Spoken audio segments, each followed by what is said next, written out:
बिस्मिल्लाहिर्रहमानिर्रहीम। शुरू करते हैं अल्लाह के नाम से जो बड़ा मेहरबान निहायत रहम करने वाला है। मोहतरम सामीन, अस्सलाम वालेकुम।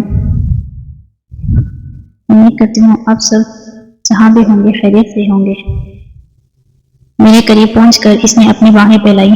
मैं बेख्तियार तकरीबन दौड़ते हुए इसके गले से लग गया। मेरी थोड़ी इसके कंधे पर था। इसकी हवा में लहराती जुल्फें मेरे चेहरे पर फैल रही थी। मैं बयान नहीं कर सकता कि इस वक्त मेरी क्या कैफियत थी, खुसूसन इसकी जुल्फों से जो महक उठ रही थी। खुदा की कसम आज तक मैंने कहीं भी महसूस नहीं की थी। कितने ही लम्हे हम यूं ही एक दूसरे की बाहों में कैद रहे। आखिर इसने कूद कर छुड़ा लिया। मेरा तो जी चाह रहा था कि क़यामत तक यूं ही इसके गले से लगा रहूं।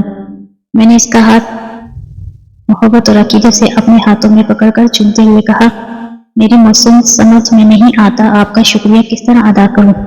जवाबन वो मेरे हाथ का बोसा देते हुए बोली, शुक्रिया की कोई जरूरत नहीं, हम दोनों एक दूसरे के मौसम हैं। कभी तुमने मुझ पर यह एहसान किया था और आज मैं तुम्हारे काम आई हूँ, सो हिस्सा बराबर हो गया। मैंने इसके हसीन चेहरे पर नजरें जमाते हुए हुज़्न अमेज आवाज में पूछा, आखिर आप किस एहसान की बात कर रही हैं? मुझे तो कुछ भी याद नहीं पड़ता। इसने मुस्कुरा कर कहा, चलो आज मैं तुम्हें बता दूंगी। फिर मैंने हाथ पकड़कर गाड़ी की जारी मुझे खींचने लगी और बोली, आए कहीं चल कर बैठते हैं। मैं इसके संग चलते हुए गाड़ी में आ बैठा। कनेक्शन में चाबी लगी हुई थी। इसने गाड़ी स्टार्ट की और इसी कच्चे रास्ते पर चल दी जिस पर से डाकू अगवा करके मुझे इस पोसीदा मकान तक ले आए थे। इस पुरस्कार लड़की से मुतालिक जानने के लिए मेरा दिल बेकरार सा हो रहा था। गाड़ी कच्चे रास्ते पर सीधी करते ही मैंने इससे पूछा, अच्छा तो आप बताएं आप कौन हैं, ये सारा चक्कर क्या है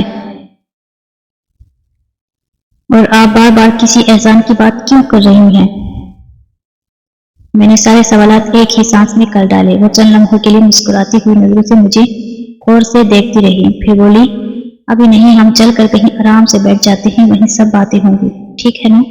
अपनी बात खत्म करके इसने ताइब तलब नजरों से मेरी जानिब देखने लगी।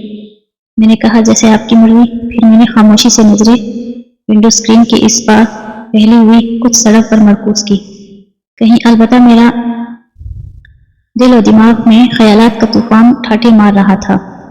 थोड़ी देर कबल में सफाक और खौफनाक मौत की मुंह से बाहर निकल आया था। मुझे 100% यकीन था कि कल तक मेरी गोलियों से चलनी लाश इस गुमनाम और बोसीदा मकान के आसपास पहली हुई किसी खारदार जाड़ी में पड़ी मुख्तलिफ कोष्ठखोर जानवरों की खुराक बन जाती। इस खौफनाक और बयानी तरीन गड़ी में किस तरह से भी बच जाने का तस्वर मेरे लिए यकीनन अहमों की जन्नत में रहने से किस तरह कम नहीं था। जाहिर है डाकू मुझे इस गुमनाम और पोसीदा मकान का दर्शन कराने तो नहीं लाए थे ना। उनके खौफनाक इरादे में पहले ही से बांध चुका था। फिर बाद में उन्होंने मेरे सामने ही वो खौफनाक बात कह दी जिसके मुताबिक मेरी रूह मेरे खाकी बदन का फकत चंद लम्हों के लिए मेहमान है। और फिर वो लम्हा भी आया जब मौत को मैं इंतहाई करीब से देख रहा था और बस इसी लम्हे वो मौजज़ा रहनुमा हुआ। मैं इसे मौजज़ा ही कहूँगा। ऐसे वक्त जब 5 सफाक कातिल एक निहत्था और बेबस शख्स को मौत के मुंह में धकेल रहे हों, तब ही ऐसे वक्त में एक लड़की अचानक ही नमूद होकर एक नाकाबिल यकीन और माफूक अतरात कुव्वत का मुजाहिरा करते हुए 5 कातिलों को हाथ लगाए बगैर जहन्नुम रसीद कर ले तो आप ही बताएं क्या कहेंगे। पक्की सड़क तक पहुंचने के लिए अभी 5, 15, 20 मिनट का सफर बाकी था कि अचानक इसने मुझे गाड़ी रोक देने को कहा। गाड़ी रोकते हुए मैंने दाएं बाएं निगाह डाली। इस एकतरफा कच्ची सड़क पर दाएं बाएं दूर दूर तक खारदार झाड़ियां फैली हुई थी। जब गाड़ी की रुकी तो दरवाजा खोलकर वो उतरते हुए मुझसे मुखातिब हुई, चलो मेरे साथ। मैंने दरवाजा बंद करके बगैर लाक के इसके पीछे चल पड़ा। आसपास की वीरान जगह और खारदार झाड़ियों को देखकर मैं हैरत से सोच रहा था कि आखिर ये खूबसूरत मखलूक मुझे कहाँ लेकर जा रही है। वो कच्ची सड़क के दाएं जानिब वाली झाड़ियों में रास्ता बनाते हुए चली जा रही थी। मैं इसके पीछे पीछे झाड़ियों से दामन बजाता हुआ चल रहा था। फिर अचानक इन वीरान झाड़ियों में मैंने एक हैरतनाक चीज देखी। 20-25 कदम आगे खारदार झाड़ियों के वसत में छोटा सा सब्ज रंग का झाड़ियों की रंगत से मैच करता खूबसूरत मकान था। बहरहाल हैरान होना मैंने अब तकरीबन छोड़ दिया था। चंद ही लम्हों में हम इस खूबसूरत मकान में दाखिल हुए। وہ ایک ہی کمرے میں مشتمل تھا. باہر سے جس قدر خوبصورت تھا، اندر سے کہیں زیادہ اس کی خوبصورتی دل و دماغ میں عجیب سی تازگی پیدا کر رہی تھی.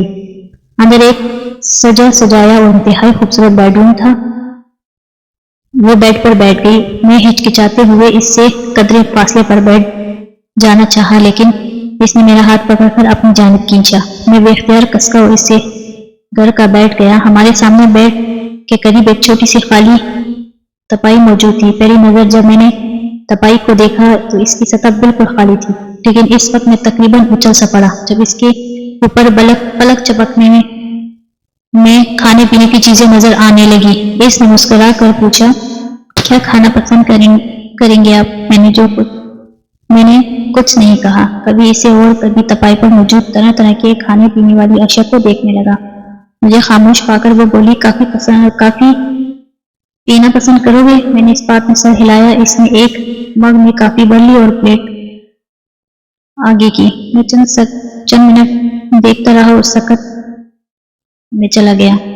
میری طرف کپ کھسکایا اور کافی کے گھونٹ بھرتے ہوئے اس میں سے میں نے پوچھا، آپ نہیں پئیں گی؟ وہ سر ہلاتے ہوئے بولی، ان چیزوں میں سے کوئی بھی میرے کھانے پینے کی نہیں. میں نے حیرت سے پوچھا، تب پھر آپ کیا کھاتی ہیں؟ وہ ہنس کر بولی، نام بتایا فضول ہے کیونکہ تمہیں ان کے بارے میں کچھ بھی علم نہیں. میں خاموش ہو کر کافی پینے لگا.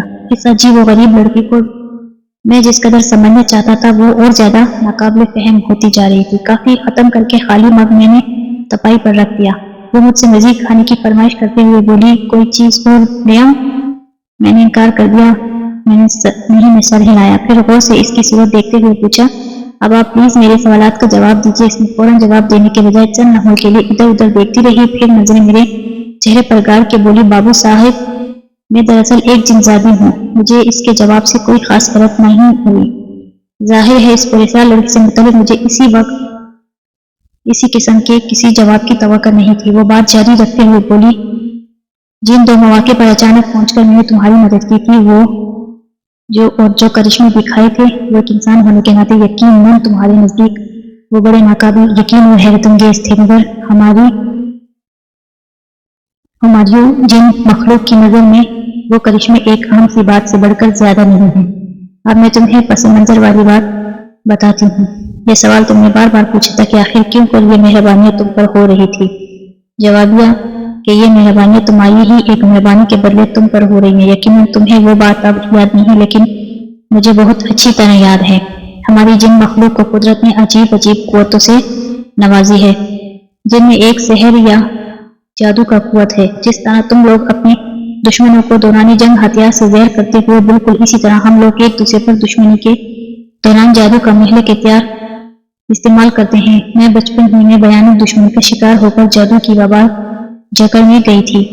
دشمن جنون میں جادو کے زور پر مجھے دنیا میں تبدیل کر کے ایک بوتل میں قید کر لیا تھا، اور وہ بوتل سمندر کی اتھاہ گہرائیوں میں پھینکی گئی.